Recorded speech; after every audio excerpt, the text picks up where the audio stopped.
On this episode of Spirit Talk. One thing I find interesting is how these different states and areas kind of have their different kind of Sasquatch, like names for Sasquatch and their different encounters. So you have like the Boggy Creek Monster in Arkansas largely, and Momo, which is, I believe, short for the Missouri Monster, I think. And like the Ohio Grassman. And you just kind of have all these different... Skunk Ape, that's a good one. Yeah, like these different names for the different regions. Hi, I'm Chris Fleming, the creator of Spirit Talk. You're listening to the podcast where I'll be bringing you the greatest thinkers, researchers, and contributors from around the world to discuss what we know in the field of the paranormal, life after death, and the pursuit of higher consciousness. Hey, it's Chris Fleming. Welcome back to this month's edition of Spirit Talk. I know it's been a while, guys, but I have some fun for you. We've got some great topics we're going to talk about on this podcast, namely Bigfoot and Sasquatch. And who are we bringing on this podcast to talk about? Well, I've got Ryan Willis and Nick Toth. They are from the Trent University Sasquatch Society. Now, this is a university club of 162 members and growing that researches and investigates not only Sasquatch, but also Bigfoot. We want to talk to these guys about what they're doing, what they have found out, and what they're learning. Now, they speak with researchers each week about their experiences with Bigfoot, and their goal is to educate their members about Sasquatch and Bigfoot and have a academic discussion to find out what's really going on. Is this creature real, and what type of evidence supports it? Now, they recently reached out to me because they want to have more awareness of what they're doing with this Sasquatch Society. But also recently, a production company heard about the society and wants to make a pilot for TV about the work that they're doing in the field.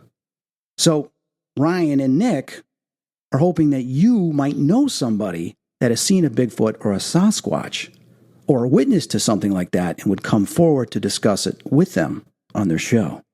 Ryan and Nick, welcome to Spirit Talk. Hey, Chris, thanks so much for having us.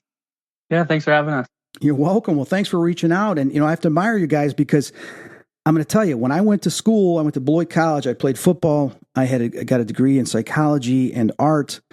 And when I took psychology, I was hoping they would talk about the paranormal. I was hoping that there would be a class that dealt with something dealing with ghosts, spirits, Bigfoot, whatever, that would let me know, hey, this stuff is being studied, in an academic setting. And I was really disappointed.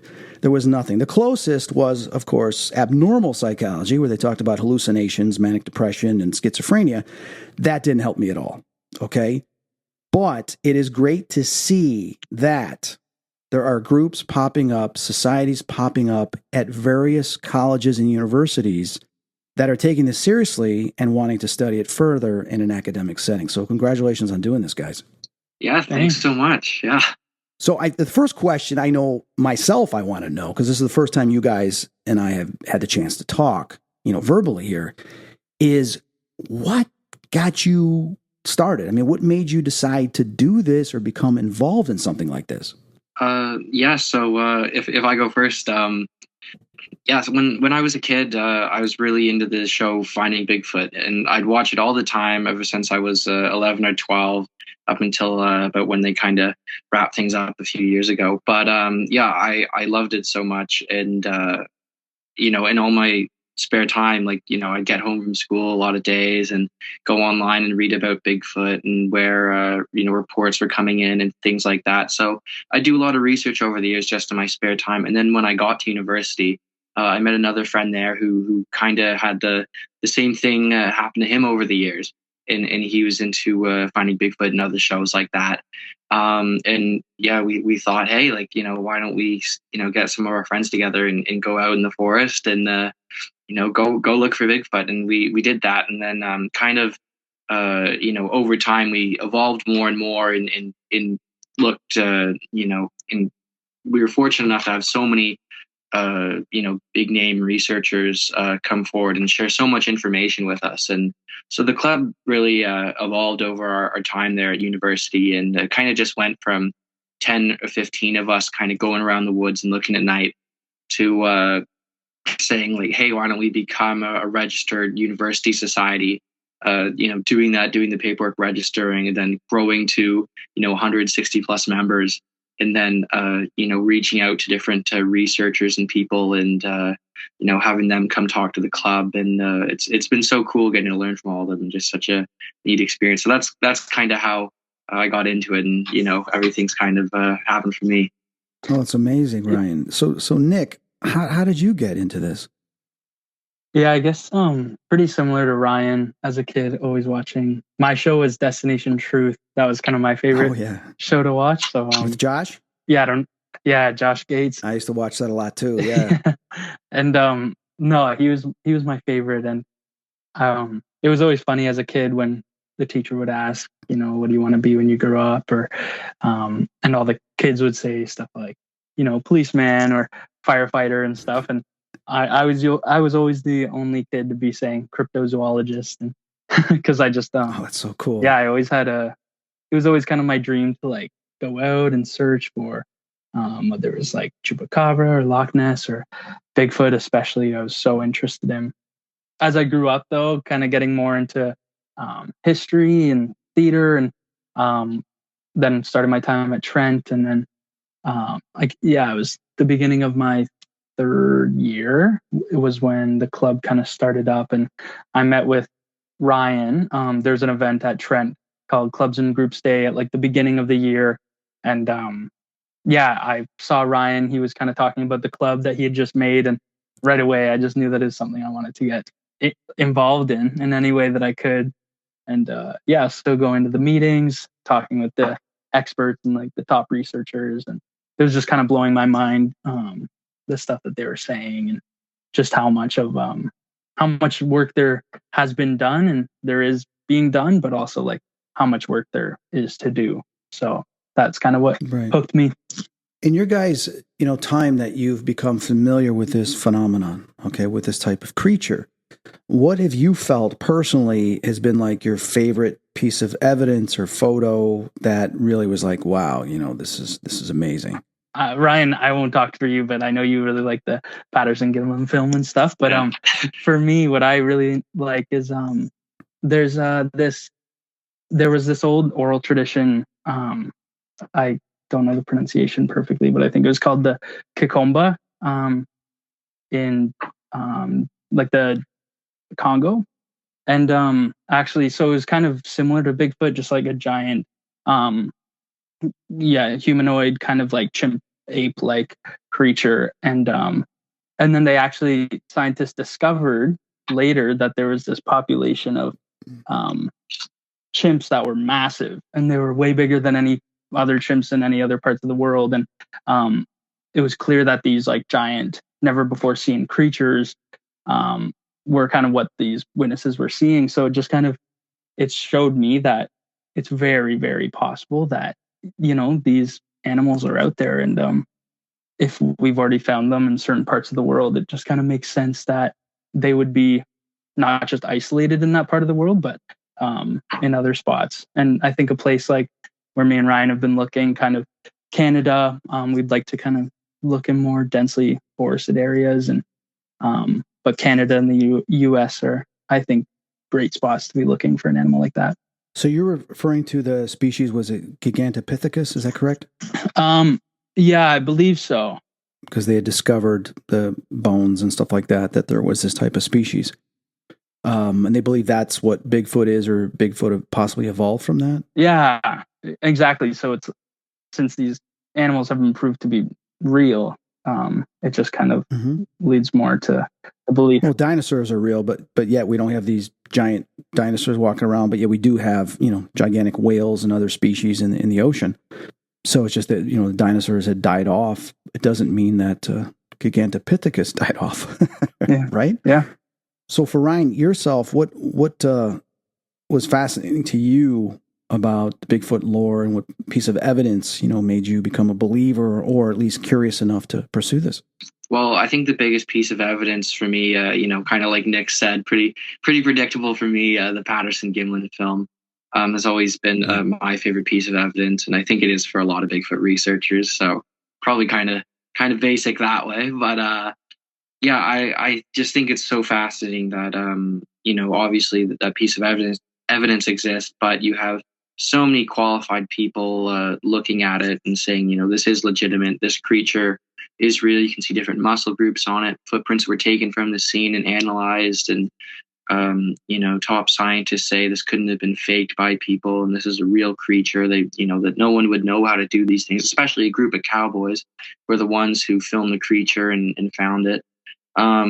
So yeah, I find that super fascinating, but there's a ton of other great evidence too, and other great researchers out there that have, collected very important clues to the puzzle. And so yeah, to answer your question, that would be my favorite piece of evidence. But there's lots of other great evidence though. Yeah. I remember in the 70s, I'm much older than you guys, but in the 70s, there was a lot of documentaries and films coming out back then. We didn't have the type of streamers and the TV that we have today. There was only a couple channels. But back then, they had all these films coming out about Bigfoot. And of course, the Patterson film, which was recorded, I believe, in the late 60s. And they made documentaries with that film as well as for other sightings. And I remember I used to go to movie theaters with, some of my best friends. We'd go watch these films. We were amazed. And then friends of mine lived up in Crystal Lake, which is all forest area. And, I'd spend the weekends there sometimes with them. And we'd go outside thinking, Bigfoot might be out there. And then someone said that there was a Bigfoot sighting. They saw prints, but then they found out it was someone just goofing around, leaving prints. But as kids, we were like, we'd heard something in the forest and we'd think it was Bigfoot and be terrified, And I used to have nightmares and, oh my God, this creature's going to be looking through the window or something. But I was fascinated by the Patterson film. But I don't know if you guys know if I got this correct, is back in the 70s, no one had come forward, or it wasn't discussed that it was a female Bigfoot.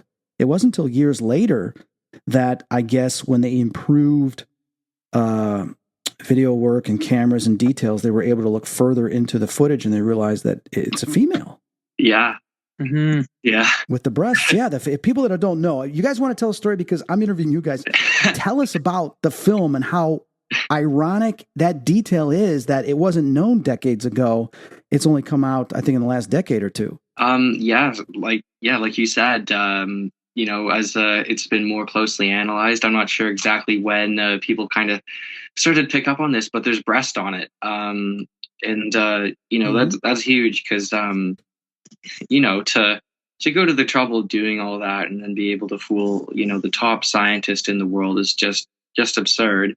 And then, to have breast on it as well. And then there's other things too. If you look at the formation of the hips and, they're further apart than, you would find on a male Sasquatch. So, it's super interesting that, there's all these things that are put into, if someone was faking that, like what a amazing effort to know that, like, make the hips wider,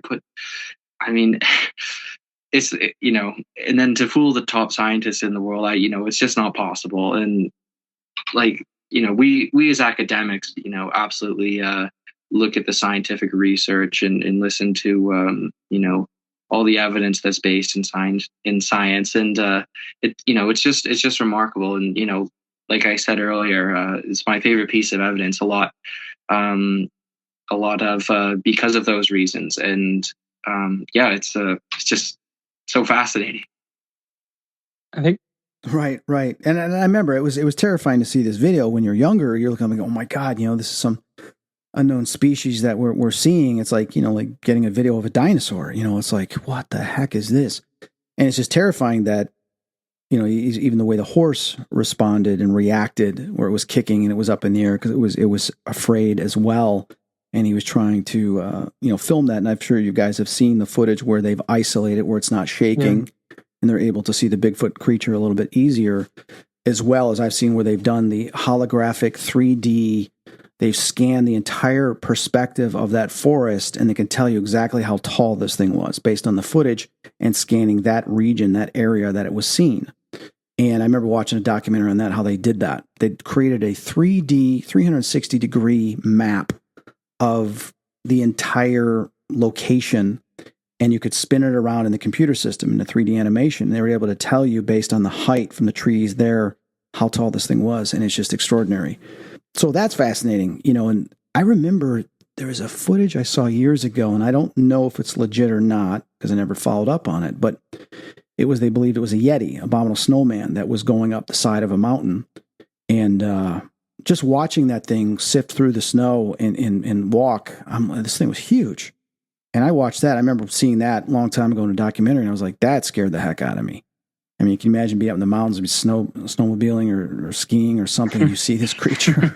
Like, wow. They did make a horror movie about like abominable snowman back in the 70s or 80s, and I remember seeing it. It was scary, and you didn't really see the creature to the very end, of course. But, people have that fear. They don't know, is this thing going to hurt you? Is it not going to hurt you? I mean, what do you guys think? Do you think, obviously Bigfoot's a species. It's not just one guy named Joe who's a Bigfoot. It's like there are a species of them, and they vary with sizes and colors of the fur. Can you share anything about that? Sorry, Nick. Sorry, yeah.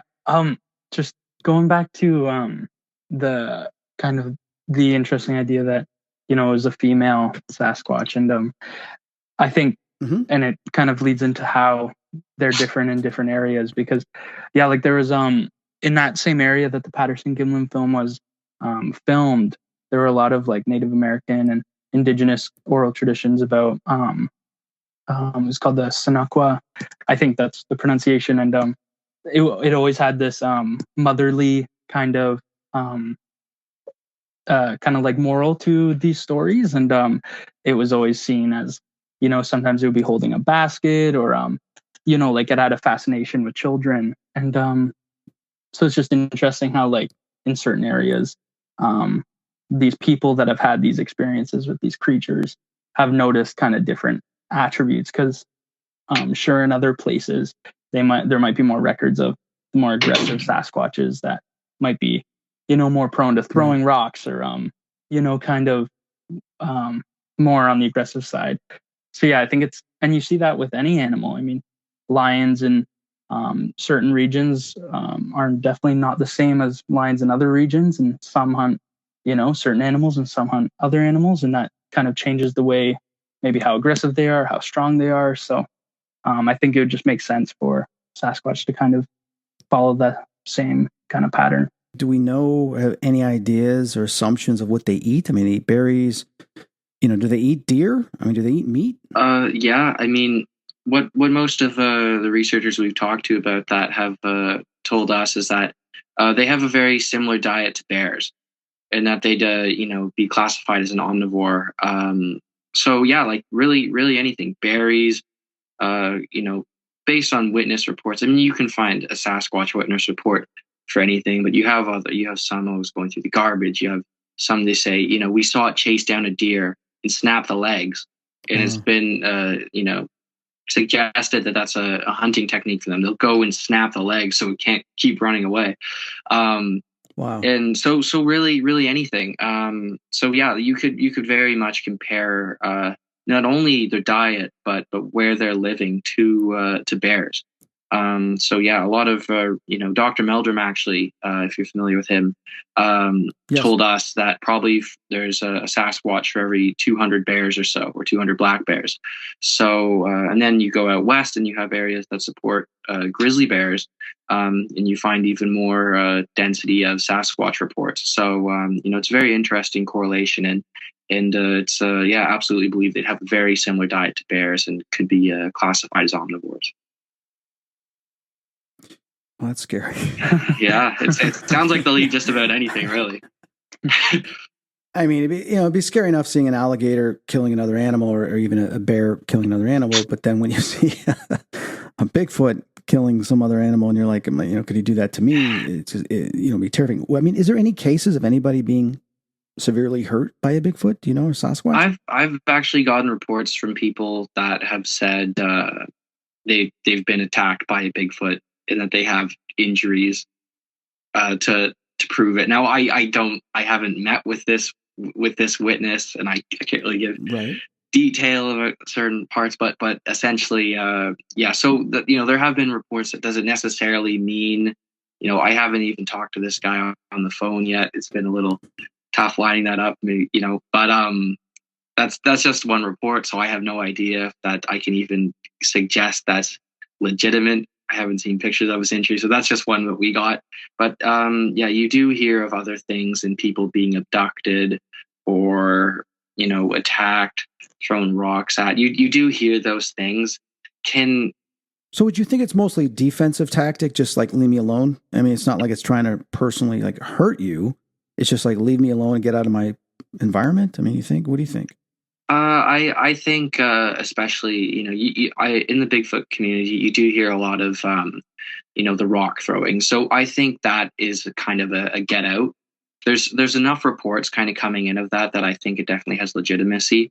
So yeah, I would definitely say that's a defensive mechanism that they use, because every Sasquatch encounter that is usually viewed as credible. The Sasquatch just wants to get away and into the woods, and like so many other animals, it's kind of Right. You do hear the crazy, like, oh, it came in and attacked me, broken my house, broken my cabin.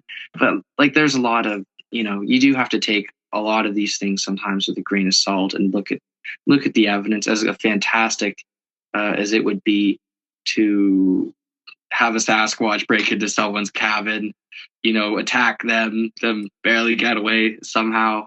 I'm not sure if we could look at that. I mean, that doesn't even really happen with, grizzly bears and other animals do break into cabins and things, but it's not a fantastical kind of, the storytelling so much. But I would definitely say the rocks, are a huge thing in terms of the defensive mechanism. And I also wanted to add, I forgot to mention this when you asked me about the food, but I thought you'd find this interesting. I actually heard from another researcher that there was a case from, someone she felt was quite credible, where they said they saw a Bigfoot fighting with a moose.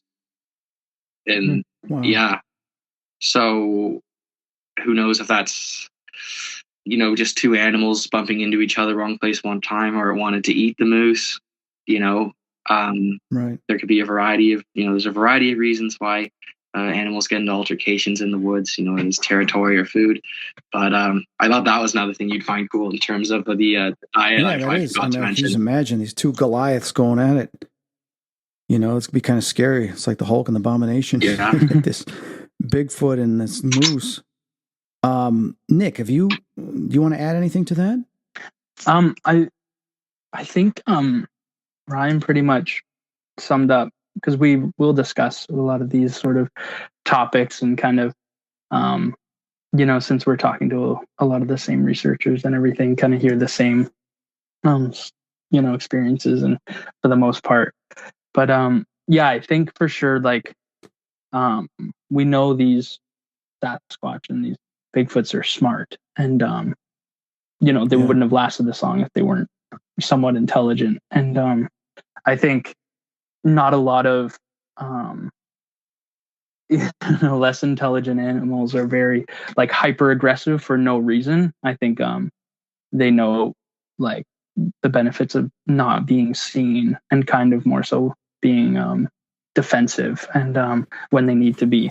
And I think it kind of makes sense that a creature so large and with kind of such vulnerable like population numbers, I think it would make sense for them to be a bit more timid for the most part of interacting with dangerous creatures and creatures that it thinks of as a threat.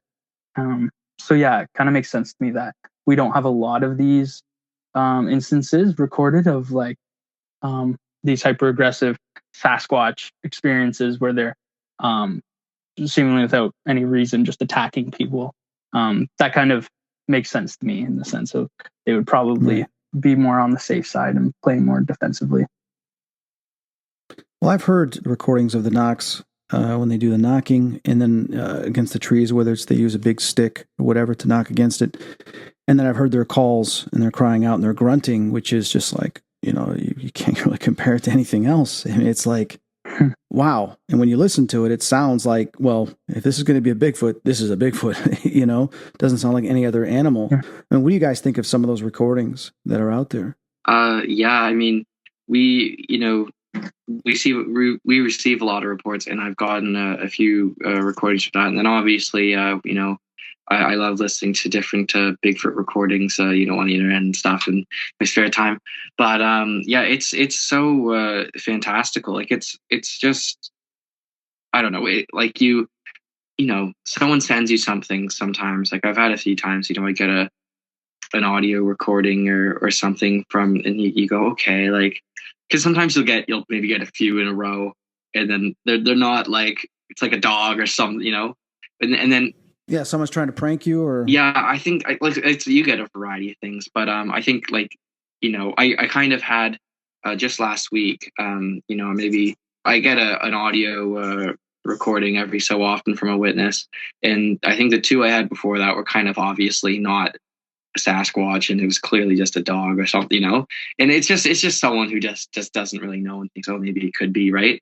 But we had a pretty interesting one where it was just tremendous, kind of really long heavy roar. It's tough to fully describe these sounds, and you get a lot of different versions, and there's other ones that are kind of debated, and there's also the samurai chatter. I don't know if you've ever heard that. like the it's kind of like I've heard that. Yeah, it's crazy. It's like a language. Yeah, and so there's a lot of different things and sounds that are attributed to Sasquatch, and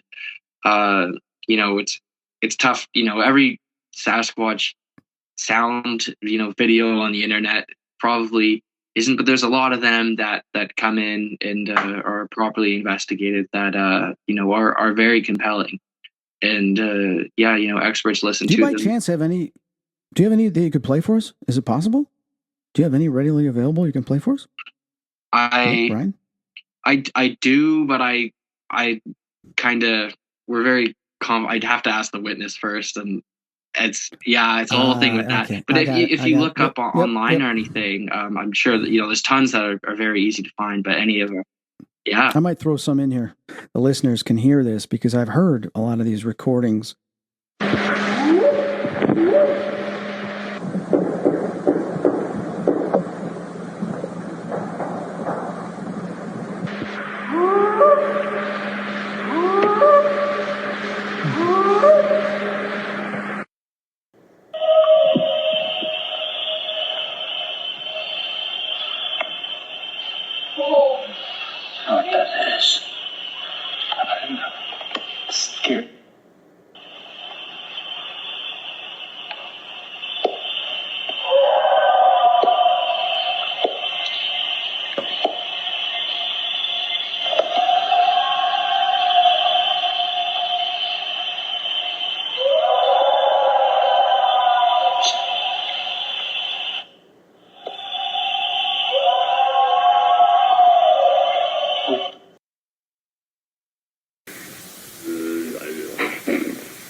All right, there you go. There are the Bigfoot and Sasquatch files that you guys can listen to.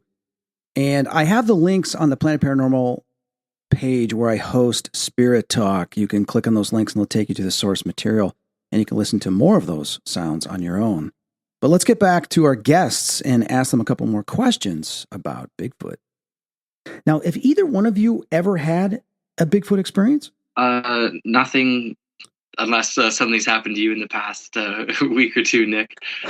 Yeah, we haven't had anything we could say is Not Bigfoot. yet. Okay. I wish we had, but I've heard some interesting sounds and things like that when I'm out, but I can't say that's a Bigfoot for sure. Yeah, like I grew up in the middle of the forest where most kids would snowmobile to school, and most of my neighbors didn't have Wi-Fi, like super super remote. And yeah, being outside, you would definitely hear some sounds that you just you'd rack your brain for hours and days after trying to figure out what that could be. And I think with the audible kind of experiences, it's always, Ryan kind of mentioned taking experiences with a grain of salt. And I think with the audible ones, just recognizing that, a lot of animals make crazy noises that, you never expect, like the sounds that mountain lions make, or foxes that sound almost indistinguishable from like a woman screaming,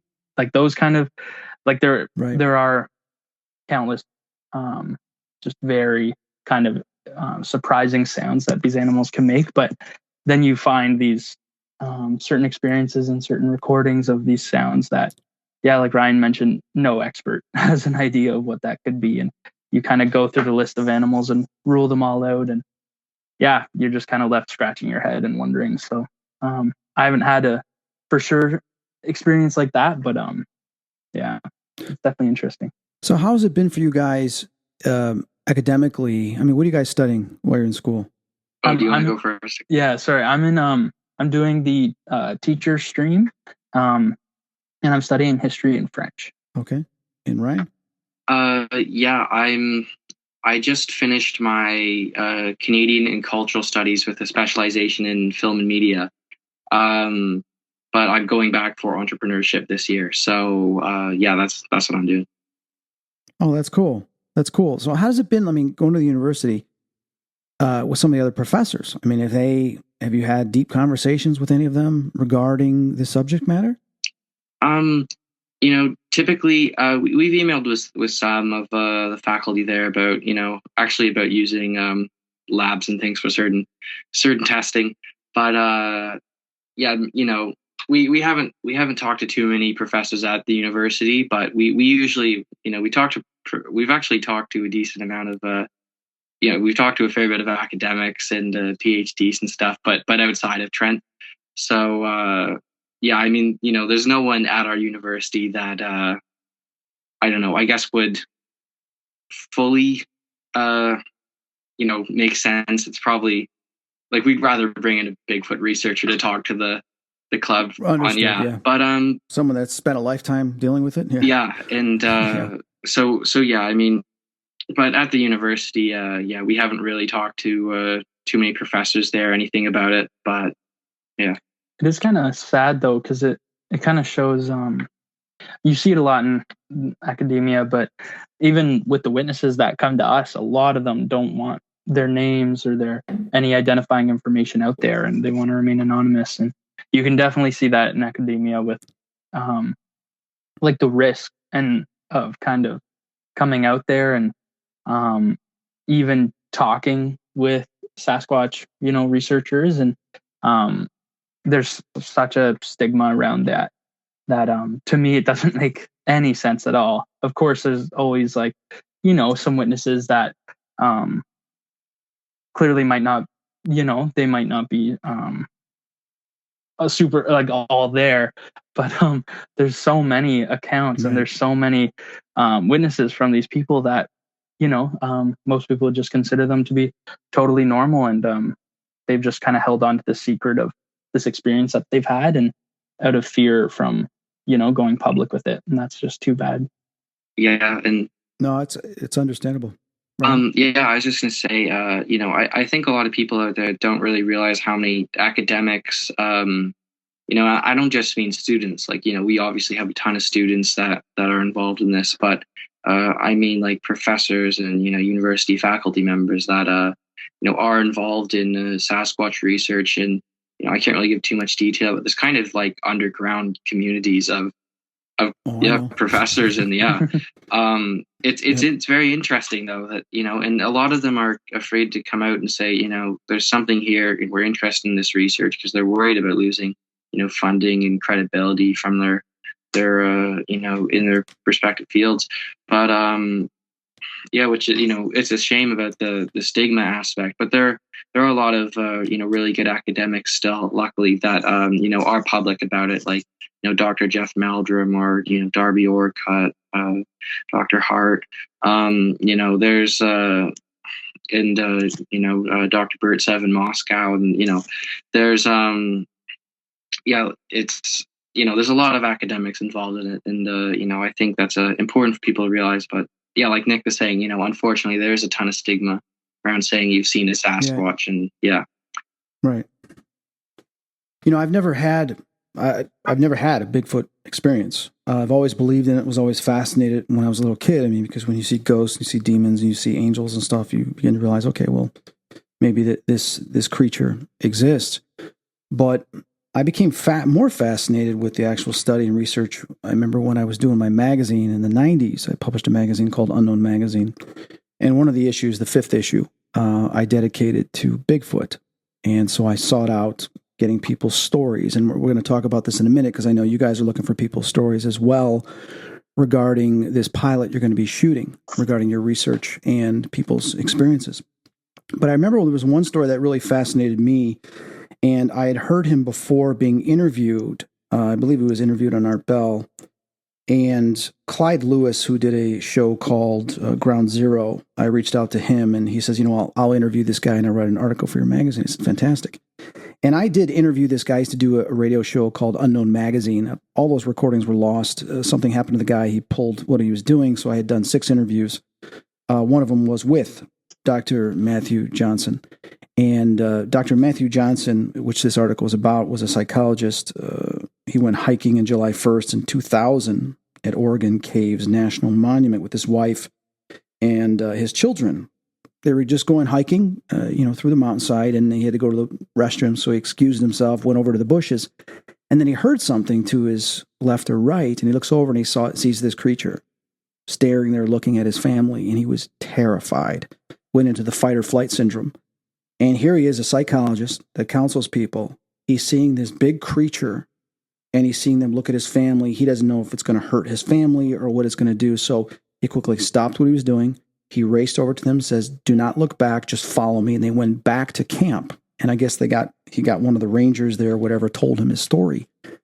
He became fascinated that he had a legitimate experience with this Bigfoot, that he started researching it. I think he started joining groups and started talking about it. And unfortunately, he was criticized by a lot of people in the field, in psychology and stuff like that, because here he is having this experience. Says, "Oh, you're crazy. You didn't see." He's like, "No, I know what I saw." Mm-hmm. I remember, guys, when I was interviewing him, I could tell in his voice the emotion, the fear as he was telling the story.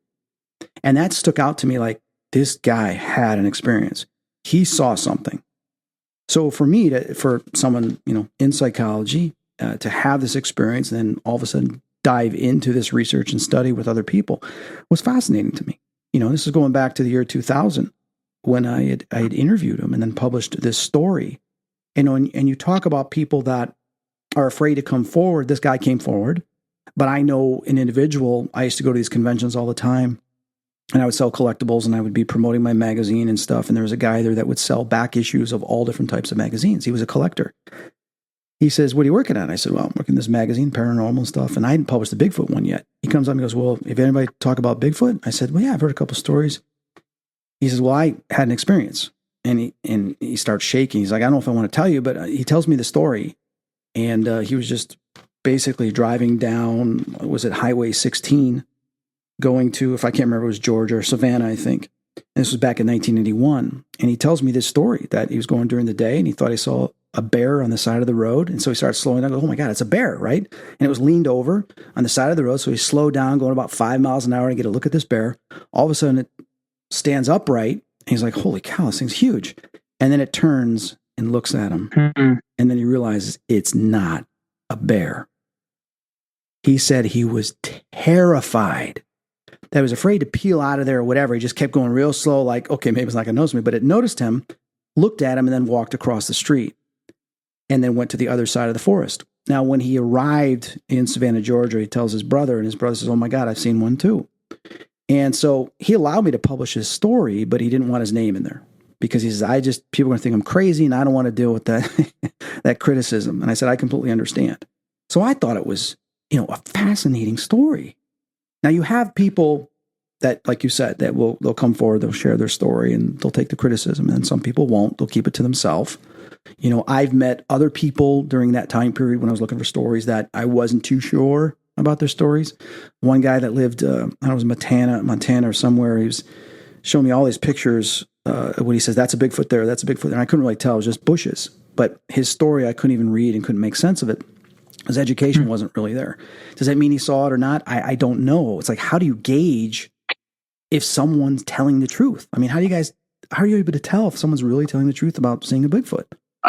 Yeah. I mean, we always get a lot of reports, and most of them come in, through our website. But yeah, I mean, when you're just reading them out, like, you get some, and then, I don't, mean to discredit, but we get some that are just so insane and so, like, people are like, I'm seeing them in my apartment buildings, and I'm kind of like, okay, I don't know if you're seeing a Bigfoot living in the apartment next, you know what I mean? Right. But right. I don't think that's, but so there's certain things, but when you're meeting with them in person, there's certain things to look for. I mean, I think everyone kind of knows, just in life, what to look for when someone is lying to you. Right. You're looking for, you just kind of have to gauge if there's any signs. I mean, you could have someone that could come in as an incredible liar, but like, and just like, fools you. But I mean, there's usually signs. Like usually the story is just so ridiculous, like doesn't make any sense. Because the ones that are lying come and lie because they want, their 15 minutes of fame. They want to go on some sort of thing, go on, I don't know, a podcast or go on like one of the Bigfoot shows out there or something. And they think, okay, how am I going to grab their attention to do this? Right. They say, okay, I'm going to come up with the most ridiculous Bigfoot story I can think of. Because all the ones that are like, I saw just go across the road in front of me, right. They don't like nothing, that's not, there's a lot of reports, like that. And, I think people know that, like, if you kind of have a more realistic Bigfoot story, you're not going to get anything as a result. So you have people out there that are saying, oh, Bigfoot's teleporting in my house and, he's doing my wife and, like, it's like just the National Enquirer, the Star, or some other one of those little tabloid magazine newspapers, right? Yeah, you just get the Weekly Weird News or something. When we talk about these stories, you get these weird stories. I mean, I remember meeting this woman at a New Age convention, and she wrote a book called, I pulled it from my library, it's called Taluki, A Bigfoot Account. Okay? And her name's White Song Eagle.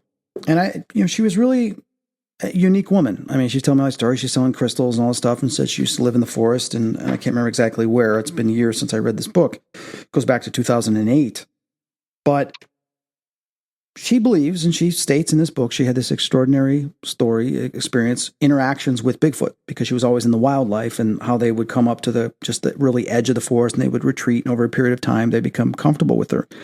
And she states she had this conversation with them, this telepathic conversation. She talked about where all wildlife would be completely quiet and silent. Have you ever heard of stories when people say when there's a Bigfoot around, everything gets quiet in the forest? Yeah. I mean, we pretty much, every story, you can kind of hear with Bigfoot, we've technically kind of heard, but yeah, we have heard of a fair number of them, kind of going along those lines you mentioned. And then, yeah, we have heard of the telepathic thing a fair bit. And that's pretty interesting because... Oh, you have? Yeah, okay. Because there's a lot of that comes in. And, I think it's enough to the point where you really have to, look at it seriously and like there's credible people that come forward and saying, saying, like, I saw this thing, and then, I heard like a voice in my head, or I heard something. And, you of course, like with anything, you'll get ones that, there's probably some out there that come, they say this stuff, and they're, you do get people that are like hooked on drugs. But I think there's enough credible people. You look, it's like, do they have a stable job? Or they like, what do other people have to say about them? Are they a stable individual? It's kind of like, you could kind of take, looking at Sasquatch witnesses, are they credible? And you can look at anything else. Like if you're a business and you're looking to interview someone for your business, like, can you show up on time? Are you? And if they're out like they're out to lunch doing drugs all day, and they're coked out, and they're like, oh, it's kind of like anything, honestly, where you just gauge if a person's necessarily all there. But a lot of times, they are, and they're having these experiences, and they're perfectly, good, normal, credible people. So, I think those are really important to investigate. Yeah, and I think. Go ahead, Nick. So yeah, I think on that note, with the kind of the more supernatural kind of connections that people might have in their experiences with Bigfoot, I think, one, like the connections that human beings have with one another, and in normal everyday conversations, having like a conversation with people, and just the explosion of hormones, and just like how we interact with each other on so many levels. And even you hear stories of hunters coming face to face with wolves, and just like the effect that looking into a wolf's eyes, and just like that moment, I think it's definitely plausible that there's kind of connections that us as humans can have with other creatures that are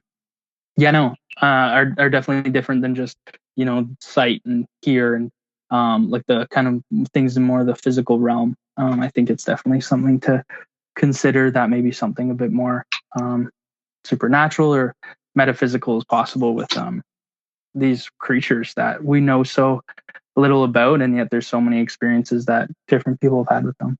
Yeah, like you're saying there, metaphysical, supernatural, there's many different theories of, where do these things come from? What do they interact with? I mean, like in this book and other people I've talked to, they've stated that they've seen UFOs, they've seen aliens, that they believe, from their experiences, that these Bigfoot are in touch with other aliens. And who are we to say? We don't know, I mean, have you guys heard stuff like that too? Yeah. I mean, kind of like I mentioned earlier, kind of everything to hear about Bigfoot, there's someone out there saying it if you kind of look far enough. But yeah, that is a common one. And it's interesting, like I've always kind of said, until there's a body in a lab somewhere that's been analyzed by scientists, we don't know exactly what we're dealing with, right? So I think, every possibility is open. I mean, I've always thought that most of the evidence has, suggested to me that, it's a ape or a hominoid, primate we're dealing with. So that's more where I lean, but I look at everything, of course, because that's our job as academics, like I mentioned earlier. But yeah, we have heard about the alien stuff, and it is interesting because, people will say, I saw a Bigfoot and then I saw a UFO just after. And so, yeah, there is a lot of that going around. So, yeah. Nick, anything? I think, again, just kind of thinking about things logically. I mean, if there was a UFO in the sky and there's a Sasquatch in the area, I think a Sasquatch would react to it in a similar way as we would. And I think kind of these experiences where people are seeing Sasquatches and UFOs, and it seems like they're related. I think that's definitely something to consider, that again, kind of like what Ryan was saying, we can never know anything for sure, right? Until we have that really solid, indisputable evidence. But I think the experiences and the reports are enough to kind of just to merit a lot of thought and a lot of study to go into it. And I think, just kind of, it makes sense to me logically. And I think that's one of the things, I guess, going back a bit, when we think about like when you can talk to an eyewitness and sort of get the sense of whether or not how honest they're being with you. I think sometimes kind of thinking about their story logically and thinking, oh, is like what they did, does that make sense if they were to see something in that situation? And I think thinking about whether or not a Bigfoot, how they would react to UFOs and how they would react to supernatural forces. I mean, human beings have been experiencing paranormal,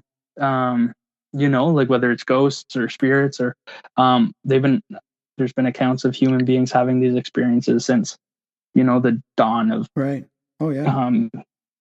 keeping track of these memories. And I think every animal, and especially animals that are similar to us, like a Bigfoot or Sasquatch, I think it would make sense that they would experience these things kind of similarly to us. What if our governments, very similar to what they do with UFOs and aliens, where they keep all that top secret, what if they were keeping this from us, that they already know that there is a Bigfoot species, but yet they don't want us to know about it? Have you guys discussed that at all with some of the other researchers, investigators? Yeah, we have. And, I wouldn't say there's not a ton of evidence, in my opinion, to necessarily back that up. But, it doesn't mean that there isn't. Obviously I can't say, I'm not not the government, but yeah, I think, it is possible. And just a few years ago, obviously, the Pentagon released UFO footage, and they had known about that before they released it, obviously, and kept it hidden for years. Right.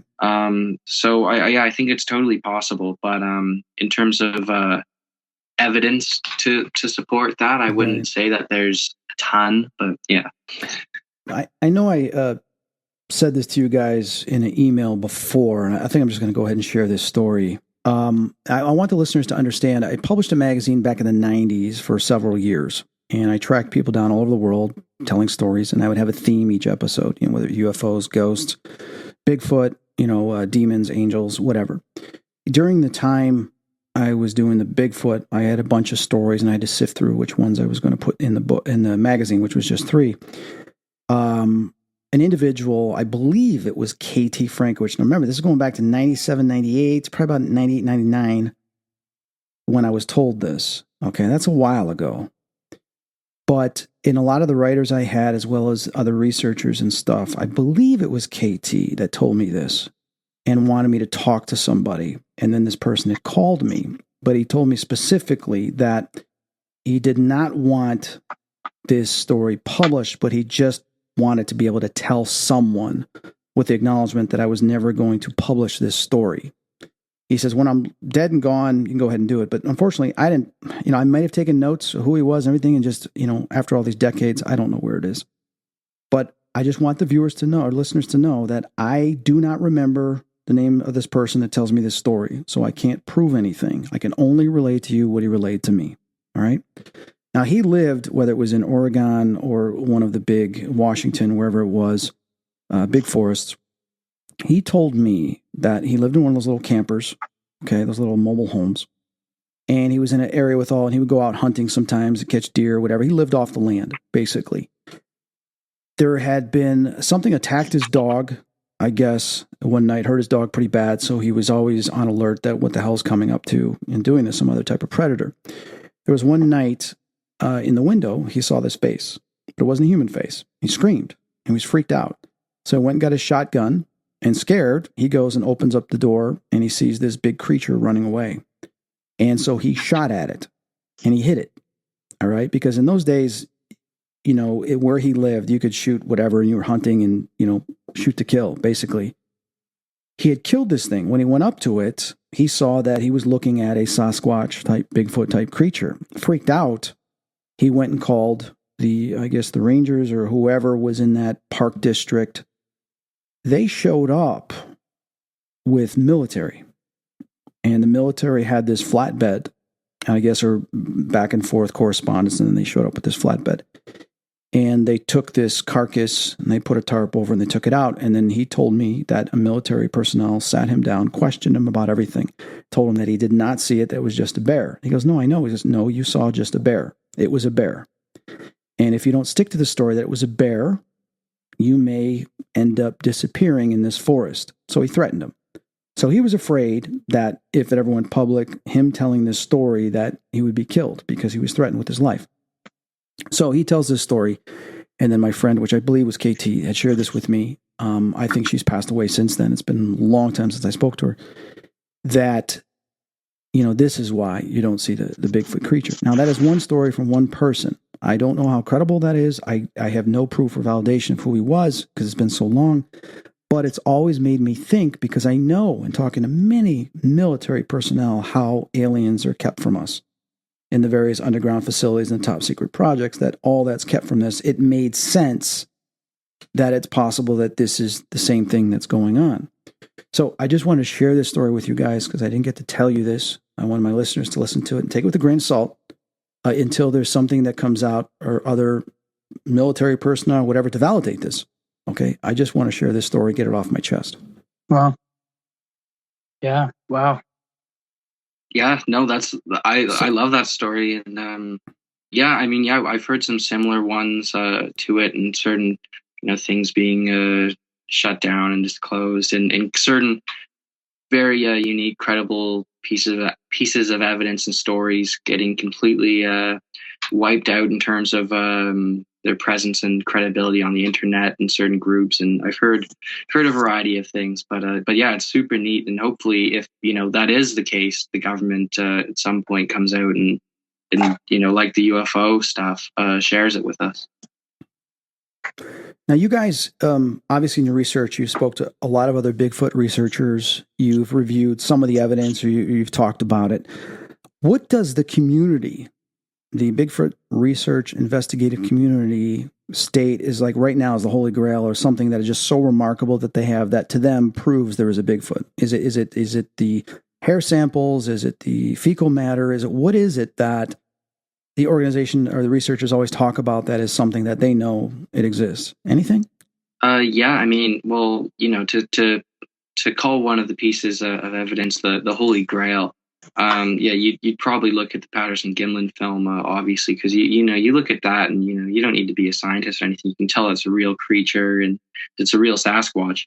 But luckily, but some of the criticism they talked about was the guy then became a makeup artist, and he did some of the apes from Planet of the Apes and stuff like that. So I mean, that always comes into the picture from skeptics. Yeah. And so obviously there's that, but there's if you look at the footprint evidence, we've talked with Dr. Meldrum a few times about kind of the key things for him that really separate a real Bigfoot footprint from a fake. And there's dermal ridges on it, you have pressure ridges, there's a whole bunch of things. But it's neat when you have these the top people to look at it say this couldn't have been faked. And then there's also hair samples that have come in as unknown primate that people have collected.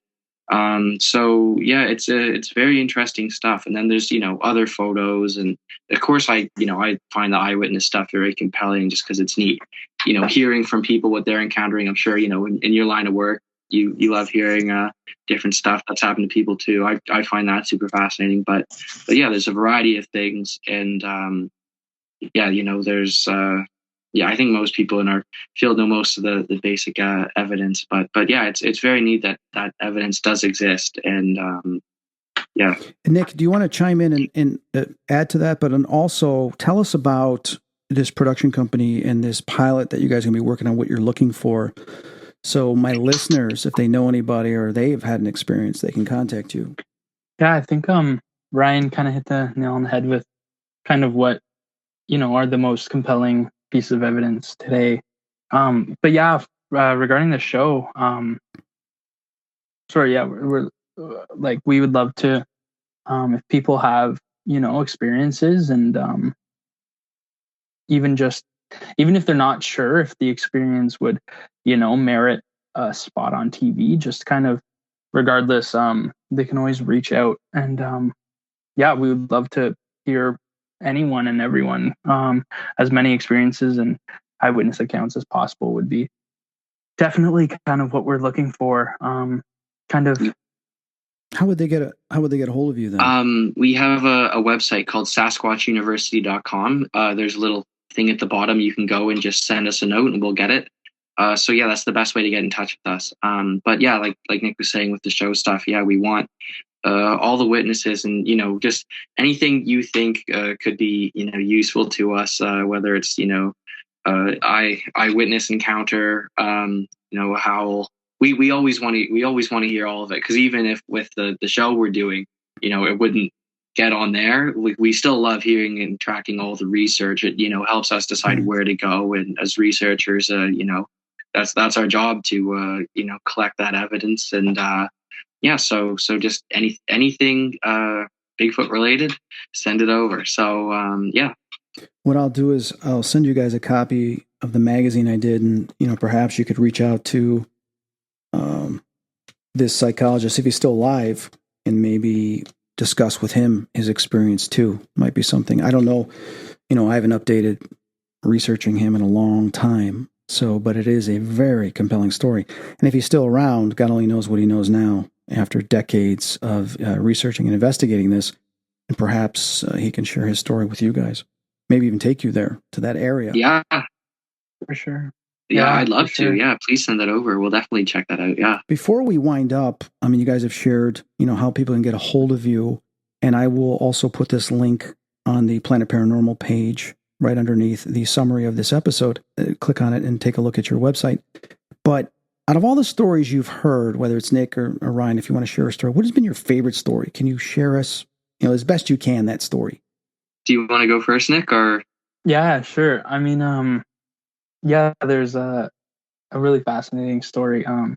Actually, one of the experts that we spoke to, he spoke about an instance that he had where he was camping, and I'm trying to remember the details now, but he kind of ran into people who they were acting frantic. They clearly saw something, and they were trying to figure out together what they kind of had, because they all had this sort of experience of witnessing this thing that they had no idea what it was.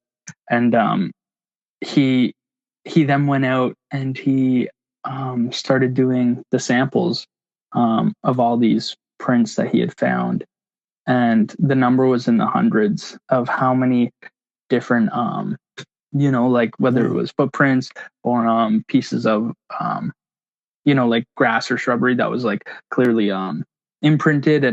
And he just amassed this like large collection of like all this different evidence. And definitely speaking with him about how kind of initially flabbergasted he was at what he was seeing. And it just definitely, talking with him seemed so genuine, like him talking about the surprise and kind of his shock with the whole experience. They've gotten DNA samples, haven't they, that with unknown type of chemistry in it? I think I remember hearing something like that years ago. Yeah. There's a number of different research groups that have done testing and have said that that's what it's come back as, or unknown primate. And there's different things too. But yeah, so that stuff is out there. Yeah. So what about you, Ryan? What story has fascinated you? Is your favorite? Besides the Patterson film. yeah. I obviously love that one, but I honestly don't have a favorite. Okay. There's like, cause there's so many cool ones, and I already mentioned the Bigfoot fighting the moose. I always thought that was cool since I heard it maybe a month or so ago. But there's different ones too. I honestly really like some of the encounter stories that I hear coming from out in like the Himalayas and Tibet and in Siberia and things like that.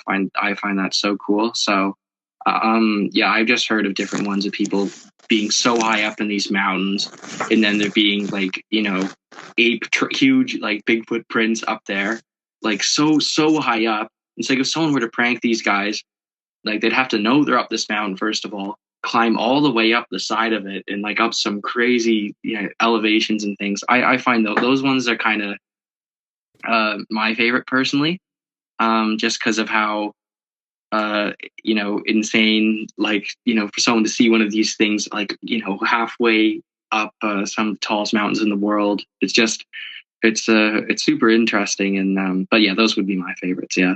Based on the Bigfoot research and stuff, where tends to be the most sightings in the United States? What states? Oregon, Washington State, California is pretty good too. But yeah, around there. And then, but every state has had a Bigfoot report. So, but yeah, those are definitely the top ones. Yeah. That's amazing. I mean, that's where some of these stories are too, with Washington, Oregon, up in that area. But then some people have even seen it going through Indiana and on the way to Georgia. It's remarkable because all the forests in between, when you go through Illinois, Indiana, Iowa, all those other areas, you tend to get a lot of forest areas.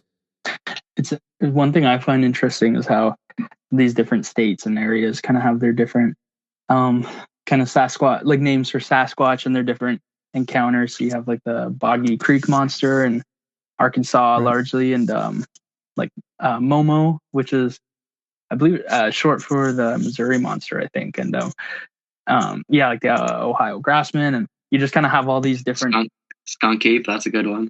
Yeah, like these different names for the different regions. My favorite was Harry. Harry and the Hendersons. Yeah. Did you guys ever see that film? Such a great film. Yeah, a long time ago, but yeah. I mean, of course, that's fiction. I'm making a joke here, but oh yeah. But I mean, when you look at the size of that thing and everything, it's like, gosh, it's kind of what they would look like, Mm-hmm. Yeah.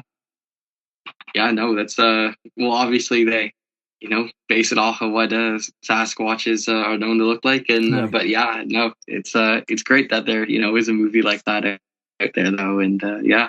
If you guys, what would you do if you saw one? I want to ask you this. Ooh, do you want to go first, Nick? I would like to say that I would take out my phone and try to get the best recording possible, and I think. Right. Depending on the situation, the more realistic answer would definitely just be either stunned and frozen and just kind of in awe at what I was seeing, or maybe immediately panicked and running away. Just yeah, you get into that fight or flight. Yeah, you just don't know. What about you, Ryan? I like to think I would take out whatever piece of equipment I had for recording it, and get a video of it, follow it. But I don't think you can say until you're actually in those situations. And all the people I've talked to say, you want to see Bigfoot, but once you do, you don't want to see it because, it's just so many of them are just completely terrified. So I like to think I'd be able to get a video and pursue it. If you had tranquilizing equipment that, well, we don't have that. That'd be a whole other thing. But that's a whole. You just happen to have tranquilizers on you, huh, Ryan? You're gonna knock this sucker out. Yeah. You're gonna drag him back to the car. Yeah, we're gonna tie him to the roof and put him in the trunk. Hope he doesn't wake up. But do you know how much tranquilizer would probably be needed for one of these beasts? Yeah. I mean, he'd probably be like just a little groggy. He's like, "Hey, man, you're making me tired. What are you doing?" Yeah, you get right back up. It'd be nothing for. It's like, bro, man, I'm getting tired now. I got a long way to walk. Look what you did to me. I mean, a lot of the reason a lot of top researchers don't have that kind of stuff is because we don't know what would be needed to safely tranquilize one of these things. Right. So yeah, that would be a whole other ball game. But yeah, I hope I get a video, but I might just crap myself, and I did say till it happens. But no, I'd be terrified. Yeah. Well, I hope that you guys do. Get to have an experience and that you get to, not only obviously see a Bigfoot, but also be involved in some of the further research and investigation. I want to wish you guys success, with your Trent University Sasquatch Society. That's a big feat to put that together, have all these members, and then wherever you take that from there. And then also, good luck on doing this pilot and getting these stories and turning it into something that is a documentary that people can see. Best of luck on that. Yeah, thanks so much. Yeah, and thanks again for having us on. We had a great time. No, you're welcome. I appreciate it. Like I said, when we get off here, I'm going to get your address, and I will send a copy of this to you guys, for your own, library. But I want to wish you the best of luck. And in the future, guys, if you have an experience or anything you want to come back on here, let me know. We'll get you on here and tell your story, okay? Yeah, absolutely. Thanks so much. Sounds great. Yeah, thank you. No, you're very welcome. You guys have been listening to Ryan Willis, Nick Toth, and Chris Fleming on this episode of Spirit Talk. I'll see you next time. 911, what are you reporting? I got a strange going on out here. Something just killed my dog. Something killed your dog? My dog went flying through the air over the tree. I don't know how it did it. Okay. Damn it, I'm really confused. All I saw was my dog coming over the fence, and he was dead when she hit the ground. I didn't see any cars. All I saw was my dog coming over the fence. 911, what are you reporting? We got someone or something crawling around out here. Did you see what it was? Was it a person or an animal or? I can't tell. All I know is that my central light came on, and I just happened to glimpse and see this thing running across the yard. A good-sized man, or something looks like a man. I don't know what it was, just that it ran across the yard. Okay. You've had problems in the neighborhood before? Yeah, my dog was killed here just recently. I don't know what it was. Whatever it is, it's running. I couldn't catch it if I was going to chase it. But whatever it was standing up. I'm out here looking through the window now, and I don't see anything. I don't want to go outside. Jesus Christ, you better... Sir? See up! Hello? Get somebody out here. What's going on now, sir? That son of a bitch is about 6'9", I don't know. Do you see him now, sir? Yes, I'm looking right at him. Uh-oh. Okay, hang on. He's right... Is he in your yard, sir? Yeah, God, he's big. Okay, what's he doing in your yard? He's looking at me. Oh, and the guy is on foot. I don't know what... It's a big... real big person. That's all I can say. Okay, but it is a person. Yeah, I'd say it was a person, somebody really big. But he's all in black. Is he a black male or a white male? Did you actually see whether, or was he just wearing black? He's all black and he's big. He is big.